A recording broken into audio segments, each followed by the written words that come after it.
कर रहे हैं किसी कॉम्पिटेटिव एग्जाम की तैयारी, तो ये वीडियो आपके लिए बहुत ही उपयोगी होगी, क्योंकि मैं लेकर के आई हूँ 10th क्लास की एनसीईआरटी विज्ञान। उसमें हम देखेंगे रासायनिक अभिक्रियाओं के प्रकार। तो आइए हम सबसे पहले देखते हैं रासायनिक अभिक्रियाओं के प्रकार। तो सबसे पहले है संयोजन अभिक्रिया। देखिए संयोजन अभिक्रिया क्या होती है, इसके बारे में समझते हैं। जब दो या दो से अधिक पदार्थ मिलकर आपस में क्रिया करते हैं, जब दो या दो से अधिक पदार्थ मिलकर आपस में क्रिया करते हैं और एकल उत्पाद का निर्माण करते हैं, क्या करते हैं, एकल उत्पाद का निर्माण करते हैं, तो उस अभिक्रिया को हम क्या कहते हैं, संयोजन अभिक्रिया कहते हैं। आपने समझा कि कोई बड़ी बात नहीं है कि दो या दो से अधिक पदार्थ आपस में क्रिया करके एक उत्पाद का निर्माण करते हैं, उसे हम संयोजन अभिक्रिया कहते हैं। संयोजन का मतलब है कोई चीज आपस में जुड़ रही है। जैसे कि हम आपको एग्जांपल के थ्रू बताएं, जैसे A + B है, ठीक है, ये दो पदार्थ हैं और मिलकर के इसने क्या बनाया, एक उत्पाद बनाया। जो क्रिया में भाग लेते हैं उन्हें अभिकारक कहते हैं, और जो निर्माण किया जाता है, जो पदार्थ का निर्माण होता है, उसे हम क्या कहते हैं, उत्पाद कहते हैं। तो कुछ उदाहरण लिए हैं हमने, तो आइए हम आपको समझाते हैं। जैसे मैंने लिख दिया है मैग्नीशियम प्लस ऑक्सीजन। मैग्नीशियम और ऑक्सीजन के साथ अगर क्रिया कराई जाए तो एक उत्पाद, जैसा कि यहाँ पे पैदा हुआ मैग्नीशियम ऑक्साइड। देखिए क्या मैग्नीशियम और ऑक्सीजन की क्रिया कराई तो मैग्नीशियम ऑक्साइड प्राप्त हुआ। देखिए अब बैलेंस कैसे करते हैं, इनको हम कैसे जानेंगे कि ये ठीक है या नहीं है। देखिए यहाँ पे 2 मैग्नीशियम है तो यहाँ पे देख लीजिए 2 मैग्नीशियम है, और यहाँ देखिए 2 ऑक्सीजन है तो यहाँ पे 2 ऑक्सीजन, यहाँ पे आगे लग गया 2 तो ये 2 ऑक्सीजन है। इसी प्रकार से हम तीसरी देखते हैं कार्बन प्लस ऑक्सीजन की अगर हम अभिक्रिया कराते हैं, ये 2 क्या है, अभिकारक हैं, और क्या बनाया इन्होंने, एक उत्पाद बनाया, क्या बन गया, कार्बन डाइऑक्साइड। इसी तरीके से हम देखते हैं कि आप ये वाटर हाइड्रोजन है प्लस ऑक्सीजन आपस में क्रिया करती हैं तो क्या बनता है, वाटर का निर्माण होता है। देखिए यहाँ पे हम बैलेंस करके देखते हैं, यहाँ पे 2 हाइड्रोजन के तत्व हैं और 2 ऑक्सीजन के, और इन्होंने क्या बनाया, देखिए हमने यहाँ से हम इसको बैलेंस करके दिखाते हैं। जैसे कि हाइड्रोजन लिया, ये 2 लिख दिया O। अब देखिए यहाँ पे एक ऑक्सीजन बच गया। अगर हम ऑक्सीजन को देखिए, यहाँ पे हम कुछ छेड़छाड़ नहीं कर सकते, इस तरीके से आपको बॉक्स बना लेना होता है, इसमें हम कोई छेड़छाड़ नहीं करेंगे, अगर करेंगे तो ये गलत हो जाएगा। तो इसका मतलब यहाँ पे 2 लगा लें तो ये बैलेंस हो गया। जैसे कि आपने समझा कि संयोजन अभिक्रिया क्या होती है, इसी तरीके से होती है वियोजन या अपघटन अभिक्रिया। वियोजन और अपघटन अभिक्रिया क्या होती है, इसमें देखो जब एक पदार्थ 2 या 2 से अधिक पदार्थों में टूटता है, जैसे कि आपने देखा कोई एक पदार्थ है और 2 या 2 से अधिक पदार्थों में टूट गया और 2 या 2 से अधिक उत्पाद का निर्माण करता है, तो वह अपघटन अभिक्रिया या वियोजन अभिक्रिया कहते हैं।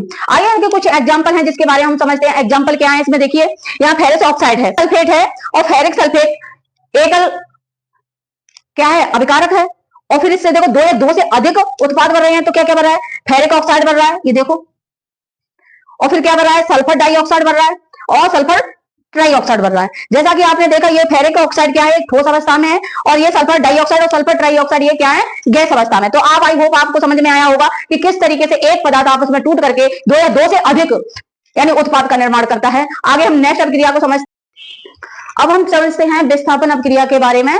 तो विस्थापन अभिक्रिया क्या होती है, जब अधिक क्रियाशील तत्व कम क्रियाशील तत्व को उसके यौगिक से विस्थापन करके स्वयं उसका स्थान ले लेता है, तब उस अभिक्रिया को एकल विस्थापन अभिक्रिया कहते हैं। देखिए विस्थापन अभिक्रिया आ जाए, एकल विस्थापन अभिक्रिया आ जाए, बात एक ही है, तो क्या कहते हैं, विस्थापन अभिक्रिया कहते हैं। हम एक एग्जांपल देख लेते हैं। जैसे उदाहरण को लिया है A और प्लस B और C।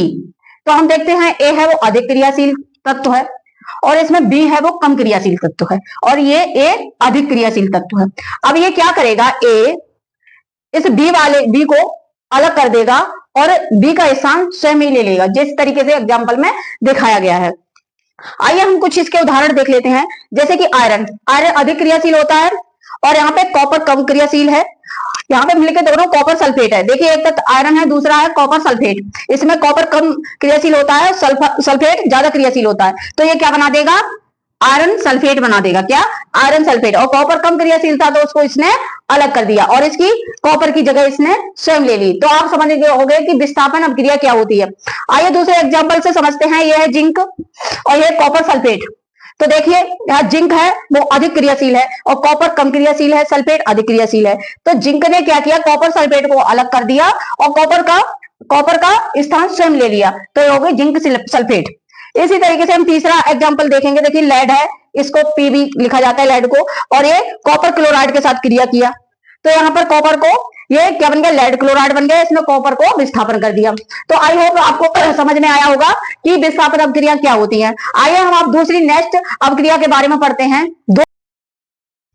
अब हम समझेंगे द्वि विस्थापन अपक्रिया। तो दो विस्थापन अपक्रिया क्या होती हैं? जब अभिकारक यौगिक अपने आयनों की अदला बदली कर लेते हैं तब उस अभिक्रिया को दो विस्थापन अभिक्रिया कहते हैं। इसमें क्या होता है? इसमें आयन आपस में पॉजिटिव नेगेटिव अदला बदली हो जाती है। जैसे कि मैंने एक उदाहरण दिया सोडियम सल्फेट, देखिए यहाँ सोडियम पे पॉजिटिव चार्ज है, यहाँ निगेटिव है, ये अपकारक है, इसमें भी देखिए पॉजिटिव निगेटिव है, बेरियम पे पॉजिटिव और क्लोरीन पे निगेटिव। तो जब ये नया उत्पाद का निर्माण करते हैं तो किस तरीके से करते हैं? देखिए यहाँ पे देखिए बेरियम सल्फेट बन गया, इससे पॉजिटिव इस पे निगेटिव, इसमें सोडियम क्लोराइड बन गया, पॉजिटिव निगेटिव, इस तरीके से आयनों का आदान प्रदान कर लेते हैं, इसलिए इसे दो विस्थापन अपक्रिया कहते हैं। दूसरा देखते हैं ऊष्मक्षेपी अपक्रिया किसे कहते हैं? वह रासायनिक अपक्रिया जिसमें उत्पाद बनने के साथ साथ ऊष्मा निकलती है, इसमें ऊष्मा को दाईं ओर प्लस के रूप में लिखा जाता है, उसे ऊष्मा क्षेपी अभिक्रिया कहते हैं। जैसे कि उदाहरण के द्वारा देखते हैं, देखिए कार्बन प्लस ऑक्सीजन ये आपस में क्रिया करके क्या बनाती है? कार्बन डाइऑक्साइड प्लस ऊष्मा रिलीज होती है, यही कहलाती है ऊष्मा क्षेपी अभिक्रिया।